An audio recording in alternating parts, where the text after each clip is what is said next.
For our third speaker, Lizzy Lubczanski is lead behavioural scientist at RGA, where she conducts research to uncover the realities of human behaviour in insurance markets around the world. She has a PhD in health psychology and 12 years' experience of behavioural research and business development from Swiss Re. She has an interest in product development, wellness, AI, and is happy to be a judge and speaker at protection review events. Please welcome to the stage, Lizzy.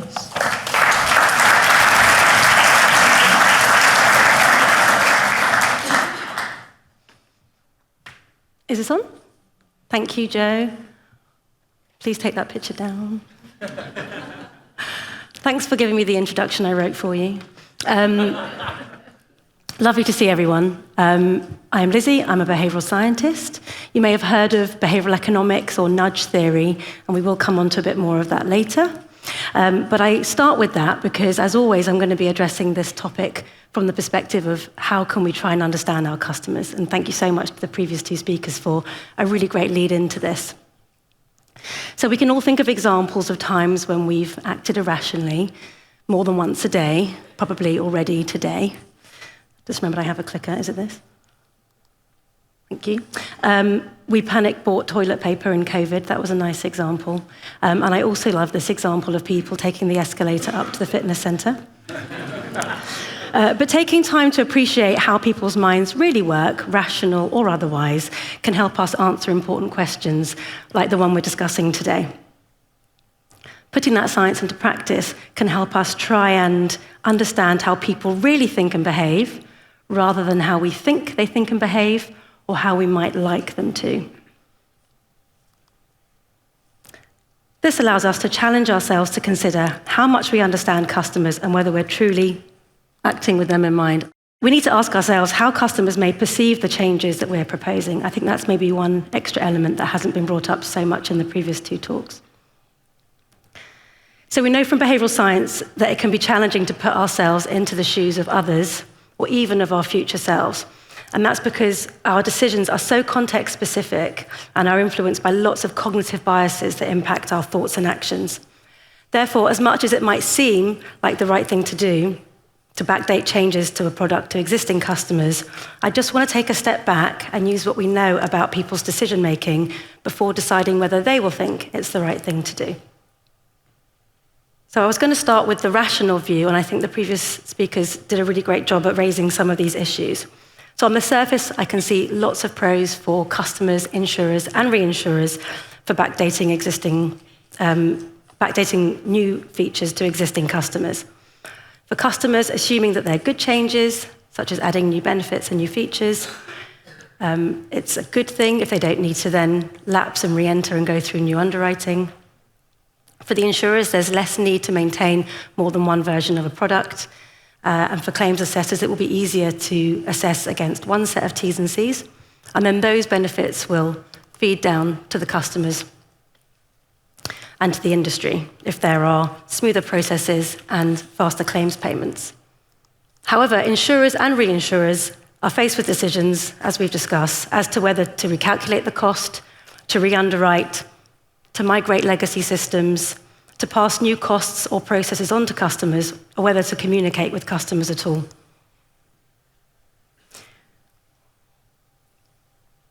Depending on what they do, there are potential impacts on the customer. If we bring in premium increases, additional underwriting, out-of-cycle communications, system updates, suddenly it may not seem so great for the customer. So the thing that was objectively good for customers might not be perceived by them that way. But if insurers don't introduce these things, is it fair on the new customers that the old customers get access to the new benefits without needing to pay more or go through new underwriting? So with so many questions in the air, I propose we take a step back and think less rationally and more about how a customer's thought process might be working by asking ourselves the following questions. So let's start with the idea of fairness. What do customers think is fair? Well, the FCA, as we've talked about, and our own moral compass require that firms ensure that customers are treated fairly. Data recently published by the Chartered Insurance Institute shows that performance of insurers with respect to fairness is much weaker than most other themes, so remains a key area for improvement.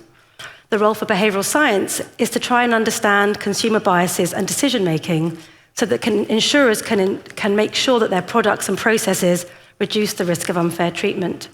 But what is fairness? Well, the research suggests that fairness is subjective and it's influenced by social, personal, and cultural influences. And it also acts alongside self-interests in people's decision-making. So that can make it challenging for us to know whether customers will perceive us making changes to their policy as fair or not. But what we do know is that what is viewed as fair may be different to what is actually economically optimal, because the view is driven by something else, such as expectations. And I like that Carlton talked about some research that said that 2/3 of customers do have certain expectations, but maybe 1/3 don't. So perhaps instead of thinking about the fairness, let's have a think about what customers expect from their insurance company. What do customers expect? Possibly nothing at all. We can probably quite safely say that purchasing a protection product is a fairly infrequent exercise, especially in contrast to non-life counterparts.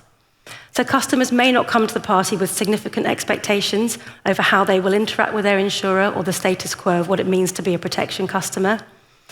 Instead, customers are relying heavily on the advisor and the policy literature to form a view of how their policy works and therefore what to expect. An FCA study found that consumers find themselves reassured speaking to a person when making a complex or high-risk decision about a financial product, probably not surprising to anyone in the room. But behavioral science talks about the messenger effect, whereby the identity of the person delivering the message has an oversized impact on the receptivity of the message. So the customer's perception of the advisor will play a key role in their expectations of whether their policy will remain static over its lifetime or whether to expect changes to the product, new underwriting, or price increases.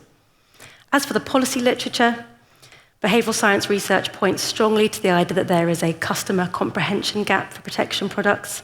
So the next question to consider is, what do customers understand?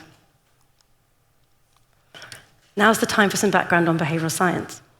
You may have heard of its key premise, which is that we regularly switch between two styles of thinking. Our system 1, which is our automatic and biased brain, and our system 2, the rational, deliberate brain. It's the system 1 that's making those decisions about toilet paper, by the way. Engaging with our protection advisor would be a really good opportunity for us to use our system 2 rational thinking to make sure we're making an informed decision. However, it is thought that 80% or more of our daily decisions are made by our more automatic system 1, which relies on shortcuts to help us get through the day. So a discussion about a protection policy and ingesting a policy document ends up being impacted by the mental shortcuts that influence our thinking. Our system 1 brains want to minimize difficult cognitive effort. And so the behavioral insights team, known as the nudge unit, found that a very small proportion of consumers properly read or understand T's and C's, making it difficult to make informed choice. An FCA study found that over 12 million people do not think they have enough information to decide on quality between different insurance policies. Subsequently, the behavioral insights team, the FCA, and RGA's behavioral science team, in conjunction with the Society of Actuaries, have conducted extensive research on how to present policy information and customer journeys to improve customer understanding.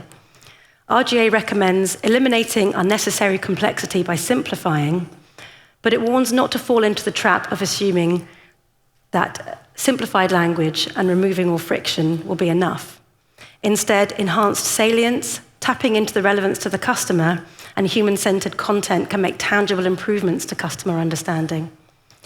So insurers need to continue to work on enhancing customer understanding, as this is also important to ensure they make choice based on what they value. But what do customers value? Well, this is a harder question to answer than you might think, because how can we know for sure if customers will value the new version of the product over sticking to the version they already bought? Looking at it from behavioral science, sometimes we appreciate things that we receive for free, but other times we place more value on something that we worked to gain. And status quo bias means that we often just value the thing we had more than the new thing anyway. So in the case of backdating product changes, can we safely say that customers will value getting access to the new version of the product? The hiccup we face when wanting to understand what customers value is that the research methods we have for finding out are flawed. The methods we usually use in insurance are not usually the most reliable predictors of customer behaviour. Thus, customers themselves are not even best placed to tell us what they value. This lovely quote from David Ogilvy puts it nicely. So, what should we do? Instead, we're probably better off to try and observe behaviour in the context of the event itself. In other words, the proof is in the pudding. Don't talk about food before lunch. So, what will customers choose? Well, because we use our System 1 brain so often, and it's influenced by the context and our mental shortcuts, behavioural science research over the years has shown that the most reliable way to understand choice is to see how people make decisions in real life.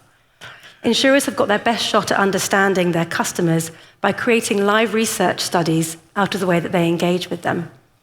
So if we want to answer the question whether insurers should backdate policy changes and make them available to existing customers, the best way is to try it out in the field. If we give customers the choice, we can feel more confident that they will value the option that they've selected. They can show us through their actions if they want to access new features or whether they're willing to pay the price, be that effort or financial, to have them. Well, so where does that leave us? Well, we established that it's hard for us to make a judgment about whether backdating changes is the right thing to do because it's challenging for us to know what our customers will think is fair, what they expect, how much they understand, and what they value. Even if we ask customers to choose, we might need to be prepared that they may choose something that doesn't seem objectively right. So to deliver good outcomes for the customer that they also see as good outcomes, we need to have a realistic view of customer psychology and behaviour, because what people see as fair, what they expect, understand, value, and even choose might be different to what we expect as an industry, and the customer is always right. So the message to take home is that whether product changes are made for the better or worse, ensuring good customer outcomes relies on managing their judgments and decisions. Hopefully from this talk, it's clear that the way we all make decisions are not always based in logic.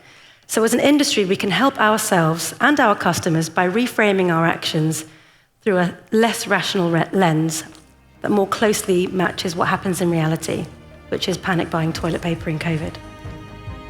Thank you very much.